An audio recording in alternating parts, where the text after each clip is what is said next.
नमस्कार साथियों, आप लोग कैसे हैं? उम्मीद करते हैं स्वस्थ और मस्त होंगे। आज हम DSSB के ऑफिशियल पेपर में अंग्रेजी विषय को ले रहे हैं। अंग्रेजी विषय में उसके 20 MCQ प्रश्न को आप देख पाएंगे जो उनके प्रीवियस ईयर में पूछे गए। कब पूछा गया, डेट लिखा हुआ है ऑफिशियल पेपर 7/3/2022 को जो परीक्षा हुआ उसमें प्रश्न पूछे गए। तो पहले प्रश्न पर चर्चा करें। Choose the word that is opposite in meaning to given word. ये गिवन वर्ड है टिटुलर, इसका पूछा गया है कि अपोजिट, इसका उल्टा मीनिंग बता। टिटुलर का मतलब होता है बहुत ही थोड़ी मात्रा में, बहुत ही कम मात्रा में। अगर कम मात्रा में है तो उसका अपोजिट हम क्या बनाएंगे? रियल बनाएंगे। कॉस्मेटिक नहीं होगा, स्पेसियस नहीं होगा, अटेंसिव भी नहीं होगा, क्या होगा? रियल होगा। दूसरा है a sentence has been given with a blank to be filled with an appropriate में word, choose the correct alternative. इसमें से चुनना है।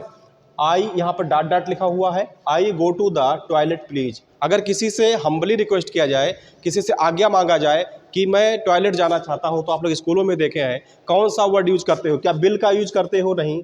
यहाँ पर यूज करते हो मे का, हैव का भी नहीं, शुड का भी प्रयोग नहीं करते हो। क्या बोलते हो? May I go to the toilet please. ऐसा ही तो आप लोग कक्षाओं में कहते हो कि मे I go to the toilet. इसलिए यहाँ पर कौन सा सबसे सही होगा? मे होगा। दूसरा लिखा हुआ है सेंटेंस में, आप लोग देख लीजिए। ये sentence has been given blank to be filled with an appropriate word, choose the correct alternative. The seminar was a because the members, यहाँ पर भरना है। द सेमिनार वाज, यहाँ पर भरना है आपको डिडंट लर्न एनीथिंग। तो क्या करें? अगर कोई सेमिनार है उसको क्या कर दिया जाए? डिसकंटेंट कर दिया जाए, या डिसअपॉइंटमेंट कर दिया जाए, या डिसफंक्शन कर दिया जाए, रिग्रेट कर दिया जाए। यहाँ पर क्या कर दिया जाए? डिसअपॉइंटमेंट कर दिया जाए। डिसअपॉइंटमेंट कर दिया जाए क्योंकि लोग उसके जो मेंबर्स हैं उससे कुछ भी सीख नहीं रहे हैं। तो ऐसे सेमिनार का क्या करना, इससे कोई सीख नहीं रहा है तो उसको क्या कर दिया जाए? डिसअपॉइंटमेंट कर दिया जाए। अगला है आपके सामने, इन the following question out of the given 4 alternative select the alternative which best express the meaning of the idiom phrase. ये दिया गया है be on the bread line. Be on the bread line, अत्यधिक गरीबी में जीवन जीना। इसका मतलब क्या है? अत्यधिक गरीबी में जीवन जीना। To stand in the life hand out, ये वेलफेयर स्टेट, ये भी नहीं सही होगा। टू ब्रेक फास्ट नहीं, टू बी वेरी पुअर, आर्थिक स्थिति बहुत ही खराब होना, बहुत ही आप गरीबी में जीना, इसका अर्थ होता है। अगला प्रश्न आपके सामने है, find the part of given sentence that has an error in it, no error, choose the no error. इसमें दिया है दिस साइकिल इज, ये फर्स्ट आपका है मोस्ट यूनिक थिंग आई है। हाँ, फिर यहाँ पे है have ever seen no error. इसमें बताइए कि एरर कहाँ पर है। इस सेंटेंस को अगर पूर्ण रूप से आप पढ़ें, पूरा पढ़ें, और इसमें बताना है कि इसमें कौन सी लाइन में एरर है। क्या ए में एरर है, बी में, सी में, डी में? अगर डी में एरर करोगे तो कोई एरर नहीं होगा।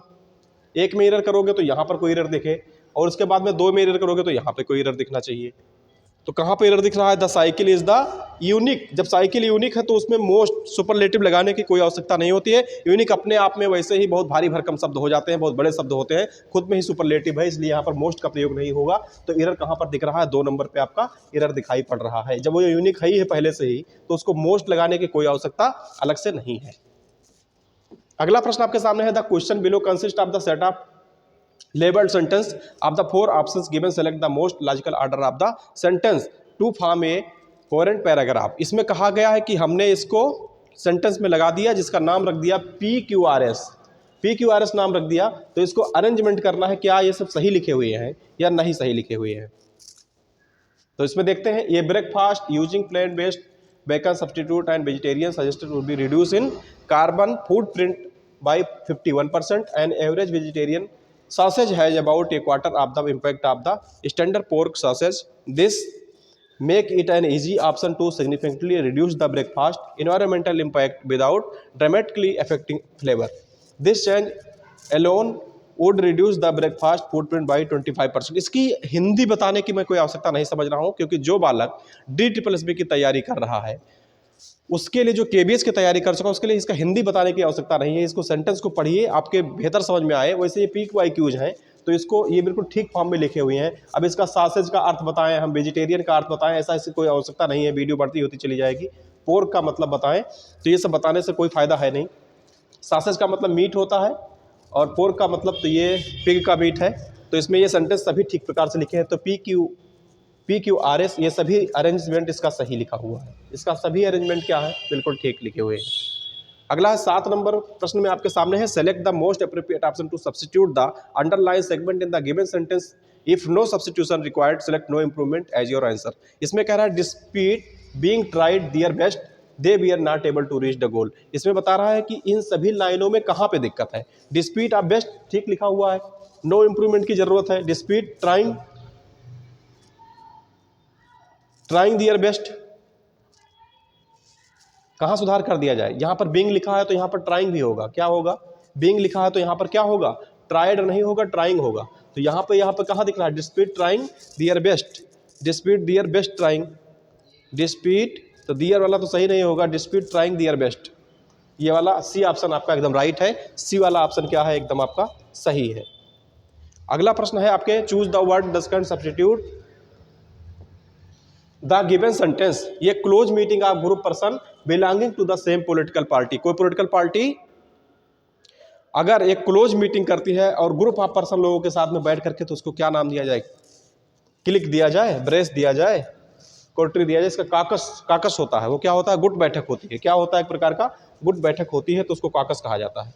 द गवर्नमेंट मस्ट, इसमें दिया है the find the part of given sentence that has an error in it, if there is no error choose no error. The government must invest directly in asserted project that will, crowded होगा भाई साहब, यहां पर क्या होगा, crowded होगा, crowded in private investment.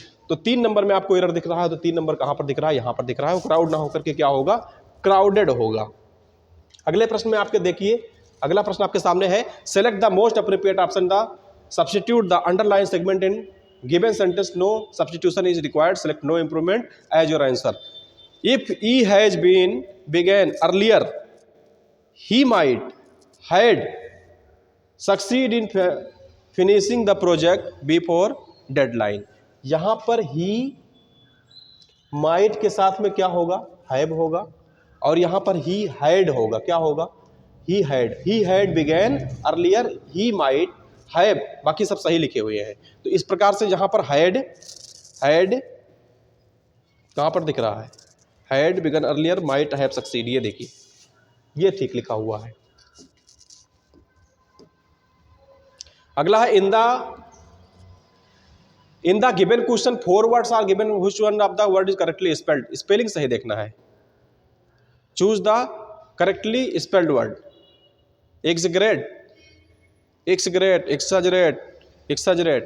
यही लिखा है, इसका मतलब होता है बढ़ा चढ़ा कर कहना, हाइपरबोल। एक्सग्रेट का मतलब क्या होता है, सही स्पेलिंग इसी की है, बाकी की स्पेलिंग सब एरर है, सभी की स्पेलिंग में क्या है, एरर है। 12 नंबर प्रश्न में आपके देखिए, आपके सामने दिया हुआ है, rearrange the part of sentence in the correct order, the information ग्लीन्ड।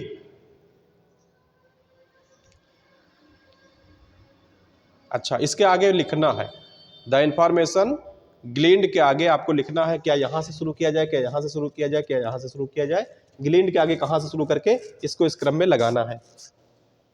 चलिए इस प्रश्न को लगाइए, क्वेश्चन नंबर 12।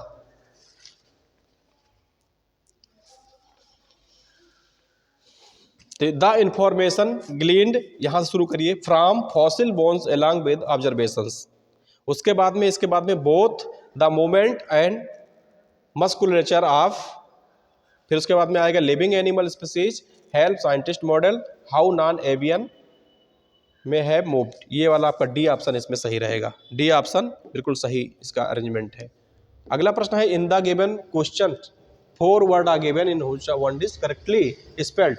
फिर से स्पेलिंग रिदम का मिलाना है, रिदम यहाँ पे ही सही लिखा हुआ है कि यहाँ पे सही लिखा हुआ है कि यहाँ पे, ये तो सही नहीं है, ये बिल्कुल सही नहीं लिखा हुआ है, रिदम भी सही नहीं लिखा हुआ, रिदम यहाँ पे डी वाला ऑप्शन एकदम रिदम की स्पेलिंग सही है। रिदम का मतलब लय या ताल।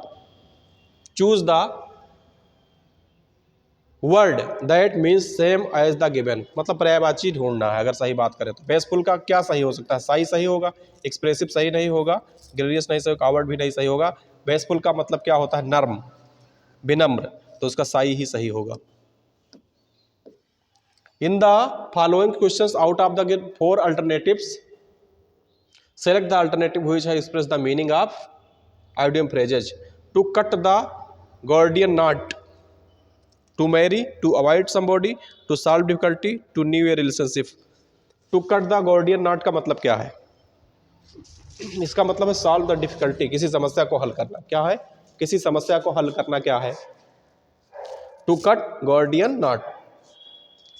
ये पैसेज आप बाद में पढ़ लेना, पहले यहाँ पर देखते हैं प्रश्न इसके, बहुत बड़े भारी भरकम है, रोक के पढ़ लेना video. Which of the following work Hogg is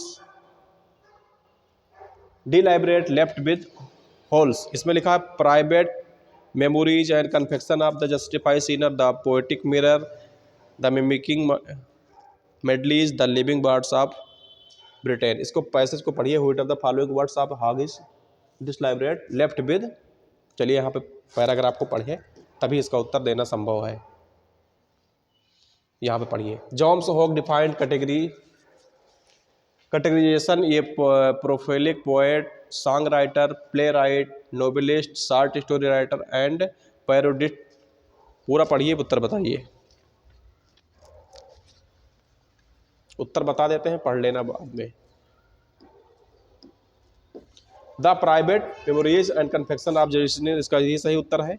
17 का देख लीजिए। Why is the was complicated to commemorate Hogg's 25 birthday. इस पे बताना है आपको। According to records Hogg baptism look place in 1970, but he believed he born in 1772। यहाँ पे देखिए 1772 का क्या मामला है, ये देखिए। वाज बॉर्न इन 1772 ऑन, एक बार इससे पहले पीछे भी देख लीजिए। यहाँ पे ये देखिए, record place in baptism on December 9, 1970, but hogs life believed in, वो विश्वास करता था कि हम 1972 में पैदा हुए हैं। तो आपके प्रश्न में क्या लिखा हुआ है? ये according to records Hogg took place in 1970 but he believe 1972। ये नहीं, ऑप्शन आपका ये सही है। यहाँ से आप पैराग्राफ को देखिए, इसका उत्तर आराम से टिक कर दीजिए वहाँ से पढ़ के। इस प्रश्नों में कुछ होता नहीं, बस वहाँ से आपको मिलाना है सब। Which of the following professions does not define James. James क्या नहीं था? इसमें तो एक ऑप्शन ही गायब कर दिए। नोबलिस्ट था, ये था, ये था, ये सभी था, वो तीनों थे। और इसमें से है what is the synonyms of the word embrace is used in the passage. Embrace का मतलब क्या होता है? एम्ब्रेस का सिनोनिम्स बताना है, एम्ब्रेस का पर्यायवाची आपको बताना है। एम्ब्रेस का पर्यायवाची बताना है, एनरेप होगा। और अंतिम प्रश्न आपके सामने है। अब एक अंतिम प्रश्न पे चर्चा करेंगे। According to the given passage which of the following statement in incorrect about James Hogg के बारे में जो गलत है। He wrote with equal skill in Scot and English, ये लिखता था, बिल्कुल सही है। Lack from formal education, he was labelled as the Ettrick shepherd, ये भी सही है। Fact matter him to more than fiction, ये गलत है। तो इसके बारे में पूछा क्या गया था? अकॉर्डिंग द स्टेटमेंट इनकरेक्ट, उसके बारे में क्या गलत है? चौथा वाला ऑप्शन ही गलत है। आज के लिए हमने इतना इस वीडियो में 20 प्रश्नों पर चर्चा किया। आगे फिर से आपसे मिलेंगे, आज के लिए बस इतना ही रहेगा।